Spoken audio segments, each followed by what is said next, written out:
নিরামিষ দিনে অনেক রকম পদ আমরা করে থাকি। আজকে আমি সাবুর একটা রেসিপি দেখাবো। প্রথমে সাবুটা কিছুক্ষণ জলে ভিজিয়ে রেখে দেবো, তবে হ্যাঁ, এটা বেশ বড় দানার সাবুটাই নিতে হবে।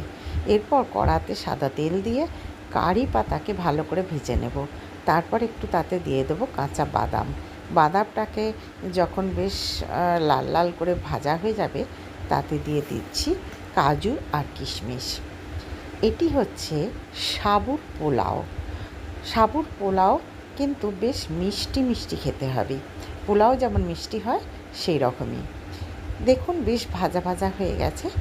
এরপর আমি এতে দিয়ে দেবো কিছু সবজি।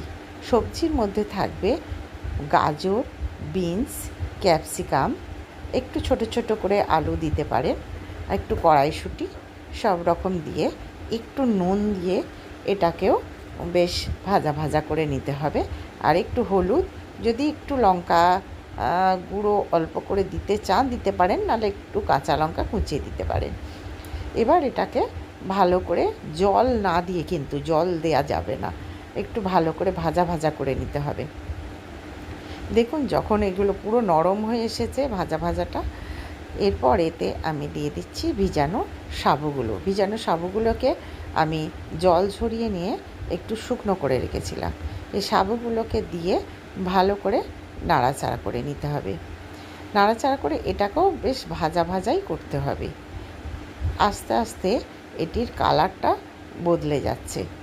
যেহেতু এতে অল্প করে হলুদ দিয়েছিলাম, সেহেতু পোলাওয়ের কালারটা একটু হলুদ, সেই হলুদ কালারটা চলে আসছে।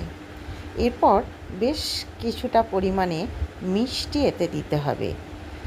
মিষ্টিটাই এখানে বেশি প্রাধান্য পায়। আমরা জানি পোলাও একটু মিষ্টি মিষ্টি হয়, এটাও একটু মিষ্টি মিষ্টি হবে। আর এইভাবেই তৈরি হয়ে সাবুর পোলাও। আমারটাও রেডি হয়ে গেছে। দেখুন খেতে কিন্তু খুব সুন্দর হয়। আপনারা অবশ্যই এটা করে দেখবেন। আর